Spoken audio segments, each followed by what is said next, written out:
என்னை தேடும் இறைவனே, உம்மை நாடி வருகிறேன். என்னை தேடும் இறைவனே, உம்மை நாடி வருகிறேன். ஜூலை 31ஆம் தேதி. இன்றைய தியானத்தின் தலைப்பு கர்த்தருக்கு பரிசுத்தம். வாசிக்க வேண்டிய திருமறை பகுதி சகரியா 14ஆம் அதிகாரம். கர்த்தர் சொல்லுகிறார், மேய்ப்பனை வெட்டு, அப்பொழுது ஆடுகள் சிதறிப்போகும். சகரியா 14:5. கர்த்தருக்கு பரிசுத்தம். கர்த்தருடைய நாள் என்று சொல்லப்படும் நாளில் கர்த்தர் வருவார். அவரோடு பரிசுத்தவான்களும் வருவார்கள் என்பது நமக்கு தெரியும். அந்த குறிப்பிட்ட நாளுக்கு முன் அநேக பயங்கரங்கள் நடக்கும். தெரிந்து கொள்ளப்பட்டவர்கள் தேவனால் ஆசீர்வதிக்கப்படுவார்கள். தேவன் பரிசுத்தத்தையும் பரிசுத்தவான்களையும் விரும்புகிறார். இந்த அதிகாரத்தில் தீர்க்கதரிசி பல சாபமான, அதிர்ச்சியான, தீய காரியங்கள் சம்பவிக்கும் என்றும், ஆசீர்வாதமான நல்ல காரியங்களும் நடக்கும் என்றும் முன்னுக்கு பின் முரணான காரியங்களை சொல்கிறார். அவை அத்தனையும் உண்மைதான் என்றாலும் தீர்க்கதரிசி சொல்வனவற்றை கால வரிசைப்படுத்துவதில் திருமறை வல்லுநர்கள் மாறுபடுகின்றனர். வரவிருக்கும் சில பேரிடர்கள். 1. எல்லா இனத்தாரும், அதாவது எல்லா நாட்டு மக்களும் எருசலேமுக்கு விரோதமாக ஒன்று கூடி வருவர். வசனம் 2. இது கிபி 70 ரோம பேரரசில் இருந்து பிற நாட்டு மக்கள் அனைவரும் யூதருக்கு விரோதமாய் போர் தொடுத்ததை குறிப்பிடலாம்.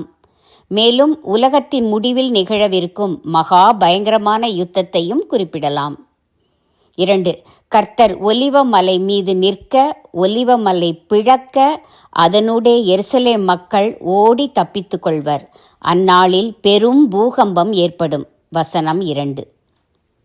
வரவிருக்கும் சில மேன்மைகள். 1. கர்த்தர் பூமி எங்கும் ராஜாவாய் இருப்பார். வசனம் 9. 2. இனி சங்கரிப்பில்லாமல் எருசலேம் சுகமாய் தங்கியிருக்கும். வசனம் 11.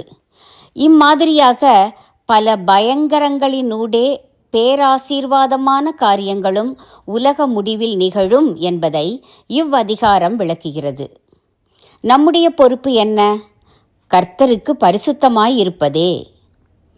குதிரைகளின் மணிகளில் பரிசுத்தம் என்று எழுதப்பட்டிருக்கும். ஆலயத்தில் உள்ள பானைகள் பரிசுத்தமாயிருக்கும் என்று சொல்வது நமக்கும் பரிசுத்தம் மிக மிக அவசியம் என்பதை குறிக்கிறது.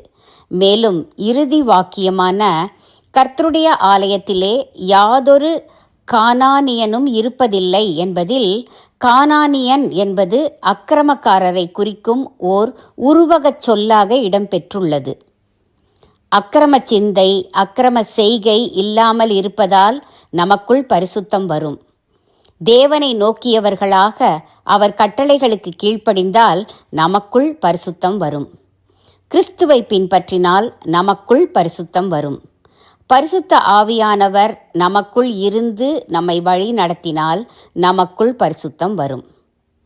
பரிசுத்தர், பரிசுத்தர், பரிசுத்தர் என்று பரவசமாய் பாடுவதோடு பரிசுத்தமாய் வாழ்வதே நல்லது, நல்லது, நல்லது.